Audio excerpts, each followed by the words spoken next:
प्रिय श्रोताओं, आज हम आपको सुनाने वाले हैं शुक्रवार व्रत कथा। इसलिए इस कथा को ध्यान से सुने, बीच में ना छोड़े। शुक्रवार के दिन माँ संतोषी का व्रत पूजन किया जाता है और इस पूजा के दौरान माता की आरती, पूजन तथा अंत में माता की कथा भी सुनी जाती है। तो आइए जानते हैं कि संतोषी माता की व्रत कथा क्या है। संतोषी माता की व्रत कथा इस प्रकार है कि एक बुढ़िया थी, उसके 7 बेटे थे, जिसमें 6 कमाने वाले थे जबकि एक निकम्मा था।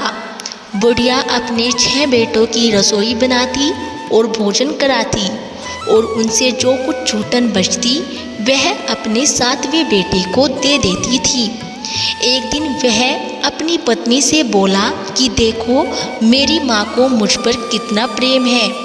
उसकी पत्नी बोली, क्यों नहीं, सबका झूठा जो तुमको खिलाती है।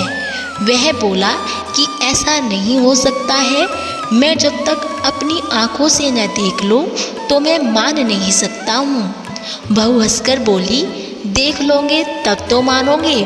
कुछ दिन बाद त्योहार आया और घर में 7 प्रकार के भोजन और चूरमे के लड्डू भी बने। वह जांचने को सिर दुखने का बहाना कर पतला वस्त्र सिर पर ओढ़कर रसोई घर में सो गया और वह कपड़े में से सब देखता रहा। 6 भाई भोजन करने आए और उसने देखा कि माँ ने उनके लिए सुंदर आसन बिछाकर नाना प्रकार की रसोई परोसी और आग्रह करके उन्हें जमाया। वह देखता रहा। उसके 6 भाई भोजन करके चले गए। तब माँ ने उनकी झूठी थालियों में से लड्डुओं के टुकड़े उठाकर एक लड्डू बनाया और झूठन साफ कर बुढ़िया माँ ने उसे पुकारा, बेटा, तुम्हारे 6 भाई भोजन कर गए हैं, अब तू ही बाकी है, उठ, तू कब खाएगा। वह कहने लगा कि माँ, मुझे भोजन नहीं करना, मैं अब परदेश जा रहा हूँ। माँ ने कहा, कल जाता हो तो आज चला जा। वह बोला, हाँ, आज ही जा रहा हूँ। यह कहकर वह घर से निकल गया और चलते समय पत्नी की याद आई तो वह गौशाला में कंडे यानी ऊपले थाप रही थी। वहाँ जाकर वह बोला कि हम जावे परदेश आवेंगे कुछ काल, तुम रहियो संतोष ते धर्म आपनो पाल। उसकी पत्नी बोली कि जाओ पिया, आनंद से हमारो सोच हटाए, राम भरोसे हम रहे, ईश्वर तुम्हें सहाय। 2 निशानी आपन देख धरू में धीर, सुधी मति हमारी बिसारियो रखियो मन गंभीर। वह बोला, मेरे पास तो कुछ नहीं है, यह अंगूठी है, सो तुम ले लो, अपनी कुछ निशानी मुझे दे दो। वह बोली, मेरे पास क्या है, यह गोबर भरा हाथ है। यह कहकर उसकी पीठ पर गोबर के हाथ की थाप मार दी और वह वहाँ से चल दिया। चलते चलते दूर देश में पहुँचा। वहाँ एक साहूकार की दुकान थी। वहाँ जाकर कहने लगा कि भाई, मुझे नौकरी पर रख लो। साहूकार को ज़रूरत थी तो वह बोला कि रह जा। लड़के ने पूछा, तनख्वाह क्या दोगे। साहूकार ने कहा कि काम देखकर दाम मिलेंगे। साहूकार की नौकरी मिली। वह सुबह 7 बजे से 10 बजे तक नौकरी पर जाने लगा। कुछ दिनों में दुकान का सारा लेन देन, हिसाब किताब, ग्राहकों को माल बेचना, सारा काम करने लगा और साहूकार के 7-8 नौकर थे, वे भी चक्कर खाने लगे कि यह तो बहुत होशियार बन गया है। सेठ ने भी काम देखा और 3 महीने में ही उसे आधे मुनाफे का हिस्सेदार बना लिया। कुछ वर्ष में ही नामी सेठ बन गया और मालिक सारा कारोबार उस पर छोड़कर चला जाता था। पति की अनुपस्थिति में सास का अत्याचार। जी हाँ दोस्तों, उधर उसकी पत्नी को सास ससुर दुख देने लगे और सारी गृहस्थी का काम करा के उसे लकड़ी लेने जंगल में भेज देते थे। इस बीच घर के आटे से जो भूसी निकलती उसकी रोटी बनाकर रख दी जाती थी और फूटे नारियल की नारेली में पानी। एक दिन वह लकड़ी लेने जा रही थी कि रास्ते में बहुत सी स्त्रियां संतोषी माता का व्रत करती दिखाई दी। वह वहाँ खड़ी होकर कथा सुनने लगी और पूछा कि बहनों, तुम किस देवता का व्रत करती हो और उसके करने से क्या फल मिलता है। यदि तुम इस व्रत का विधान मुझे समझा कर कहोगे तो मैं तुम्हारा बड़ा एहसान मानूंगी। तब उनमें से एक स्त्री बोली कि सुनो बहन, यह संतोषी माता का व्रत है और इसके करने से निर्धनता दरिद्रता का नाश होता है और जो कुछ मन में कामना हो सब संतोषी माता की कृपा से पूरी हो जाती है। तब उसने उससे व्रत की विधि पूछी और वह भक्तिनी स्त्री बोली कि 1.25 आने का गुड़ चना लेना और इच्छा हो तो 5.25 आने का लेना या 1.25 रुपये का भी सहूलियत के अनुसार लाना। बिना परेशानी और श्रद्धा व प्रेम से जितना भी बन पड़े सवाया लेना और प्रत्येक शुक्रवार को निराहार रहकर कथा सुनना और इसके बीच कर्म टूटे नहीं, लगातार नियम का पालन करना और सुनने वाला कोई न मिले तो घी का दीपक जलाकर उसके आगे या जल के पात्र को सामने रखकर कथा कहना और जब कार्य सिद्ध न हो तो नियम का पालन करना और कार्य सिद्ध हो जाने पर व्रत का उद्यापन करना। 3 मास में माता फल पूरा करती है। यदि किसी के ग्रह खोटे भी हो तो भी माता वर्ष में कार्य सिद्ध कर देती है। यह फल सिद्ध होने पर उद्यापन करना चाहिए, बीच में नहीं। उद्यापन में 2.5 सेर आटे का खाजा तथा इसी परिणाम से खीर तथा चने का साग करना चाहिए। 8 लड़कों को भोजन कराना और जहाँ तक मिले देवर जेठ भाई बंधु के होने चाहिए और यदि न मिले तो रिश्तेदारों और पास पड़ोसियों को बुलाना, उन्हें भोजन कराना और यथाशक्ति भाव से दान दक्षिणा देना और माता का नियम पूरा करना। उस दिन घर में खटाई न करना। और यह सुन बुढ़िया के लड़के की बहू वहाँ से चल दी। रास्ते में लकड़ी के बोझ को बेच दिया और उन पैसों से गुड़ चना लेकर माता के व्रत की तैयारी कर आगे चली गई और सामने मंदिर देखकर पूछने लगी कि यह मंदिर किसका है। सब कहने लगे कि संतोषी माता का मंदिर है और यह सुनकर माता के मंदिर में जाकर चरणों में लौटने लगी और दीन हो विनती करने लगी कि माँ, मैं निपट अज्ञानी हूँ, व्रत के कुछ भी नियम नहीं जानती हूँ, मैं दुखी हूँ। हे माता जगत जननी, मेरा दुख दूर करो और मुझे अपनी शरण में लो। माता को दया आई। एक शुक्रवार बीता था कि दूसरे को उसके पति का पत्र आया और तीसरे शुक्रवार को उसका भेजा हुआ पैसा आ पहुँचा। यह देख जेठ जेठानी मुँह सिकोड़ने लगे और लड़के ताने देने लगे कि काकी के पास पत्र आने लगे, रुपया आने लगा, अब तो काकी की खातिरदारी बढ़ेगी। बेचारी सरलता से कहती कि भैया कागज आवे रुपया आवे, हम सबके लिए अच्छा है।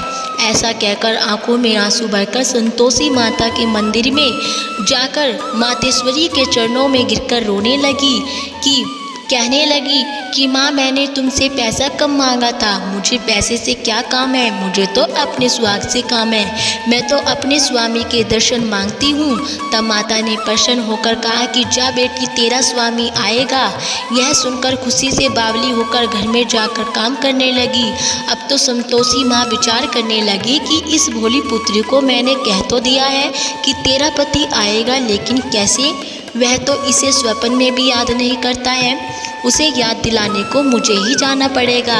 इस तरह माताजी उस बुढ़िया के बेटे के पास जाकर स्वप्न में प्रकट होकर कहने लगी कि साहूकार के बेटे सो रहा है या जागता है। वह कहने लगा कि माता, सोता भी नहीं और जागता भी नहीं हूँ, कहो क्या आज्ञा है। माँ कहने लगी कि तेरे घर बार कुछ है कि नहीं। वह बोला, मेरे पास सब कुछ है, माँ है, बाप है, बहू है, क्या कमी है। माँ बोली, भोले पुत्र, तेरी बहू घोर कष्ट उठा रही है, तेरे माँ बाप उसे परेशानी दे रहे हैं, वह तेरे लिए तरस रही है, तू उसकी सुध ले। वह बोला, हाँ माताजी, यह तो मालूम है, परंतु जाऊँ तो कैसे, परदेश की बात है, लेन देन का कोई हिसाब नहीं है और कोई जाने का रास्ता भी नहीं आता, कैसे चला जाऊं। माँ कहने लगी कि मेरी बात मान, सवेरे नहा धोकर संतोषी माता का नाम ले और घी का दीपक जलाकर दंडवत कर दुकान पर जा बैठ जा। देखते देखते सारा लेन देन चुक जाएगा और जमा का माल भी बिक जाएगा। शाम होते होते धन का भारी ढेर लग जाएगा। अब बूढ़े की बात मानकर वह नहा धोकर संतोषी माता को दंडवत घी का दीपक जलाकर दुकान पर बैठ गया और थोड़ी देर में देने वाले रुपया लाने लगे, लेने वाले हिसाब लेने लगे और कोठे में भरे सामान के खरीदार नकद दाम देकर सौदा करने लगे। शाम तक धन का भारी ढेर लग गया। मन में माता का नाम लेकर चमत्कार देख प्रसन्न हो घर ले जाने के वास्ते गहना कपड़ा सामान खरीदने लगा और काम से निपटकर तुरंत ही घर को रवाना हुआ। उधर उसकी पत्नी जंगल में लकड़ी लेने जाती तो लौटते वक्त माता जी के मंदिर में विश्राम करती। वह तो उसके प्रतिदिन रुकने का जो स्नान ठहरा था, धूल उठती देख वह माता से पूछती कि हे माता, यह धूल कैसे उड़ रही है। माता कहती कि हे पुत्री, तेरा पति आ रहा है, अब तू ऐसा कर, लकड़ियों के 3 बोझ बना ले और एक नदी के किनारे रख और दूसरा मेरे मंदिर पर व तीसरा अपने सिर पर। तेरे पति को लकड़ियों का गट्ठर देख मोह पैदा होगा और वह यहाँ रुकेगा। नाश्ता पानी खाकर माँ से मिलने जाएगा, तब तू लकड़ियों का बोझ उठाकर जाना और चौक में गट्ठर डालकर जोर से आवाज़ लगाना कि लो सासू जी, लकड़ियों का गट्ठर लो, भूसी की रोटी दो और नारियल की खेपड़े में पानी दो। आज मेहमान कौन आया है। माता जी से बहुत अच्छा कहकर वह प्रसन्न मन से लकड़ियों के 3 गट्ठर बनाई और एक नदी के किनारे पर और एक माता जी के मंदिर पर रखा। इतने में मुसाफिर आ पहुंचा। सूखी लकड़ी देखकर उसकी इच्छा उत्पन्न हुई कि हम यहीं पर विश्राम करें और भोजन बनाकर खा पीकर गांव जाए। इसी तरह रुककर भोजन बनाकर विश्राम करके गांव को गया। सबसे प्रेम से मिला और उसी समय सिर पर लकड़ी का गट्ठर लिए वह उतावली सी आती है और लकड़ियों का भारी बोझ आंगन में डालकर जोर से 3 आवाज देती है कि लो सासू जी, लकड़ियों का गट्ठर लो, भूसी की रोटी दो, आज मेहमान कौन आया है। यह सुनकर उसकी सास बाहर आकर अपने दिए हुए कष्टों को भुलाने हेतु कहती है कि बहू, ऐसा क्यों कहती हो, तेरा मालिक ही तो आया है, आ बैठ, मीठा भात खा, भोजन कर, कपड़े गहने पहन।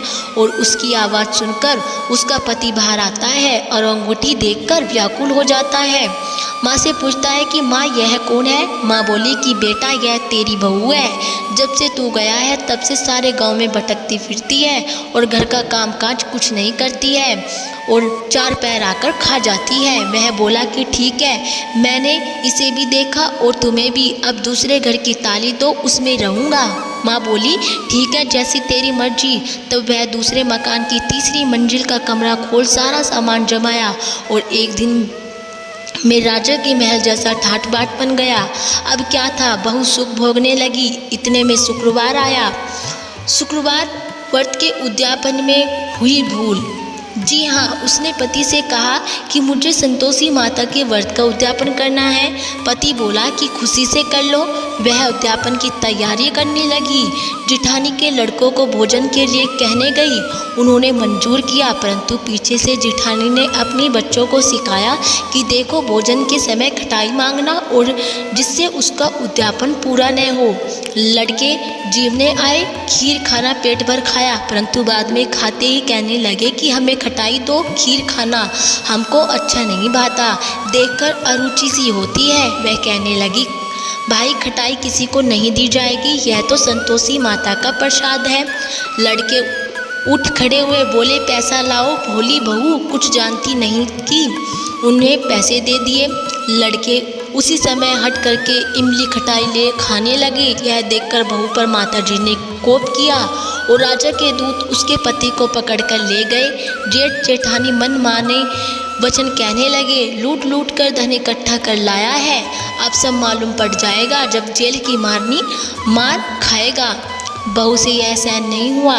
रोती हुई माता जी के मंदिर में गई और कहने लगी कि हे माता, तुमने ये क्या किया। हंसकर अब भक्तों को रुलाने लगी। माता बोले कि बेटी, तूने उद्यापन करके मेरा व्रत भंग किया था। वह कहने लगी, माता, मैंने कुछ अपराध किया है, मैंने तो भूल से लड़कों को पैसे दिए थे, मुझे क्षमा करो, मैं फिर तुम्हारा उद्यापन करूंगी। माँ बोली, अब भूल मत करना। वह कहती है कि अब भूल नहीं होगी, अब बतलाओ वे कैसे आएंगे। माँ बोले कि जा पुत्री, तेरा पति तुझे रास्ते में आता मिलेगा। वह निकली तो राह में पति आता मिला। वह पूछती है कि कहाँ गए थे।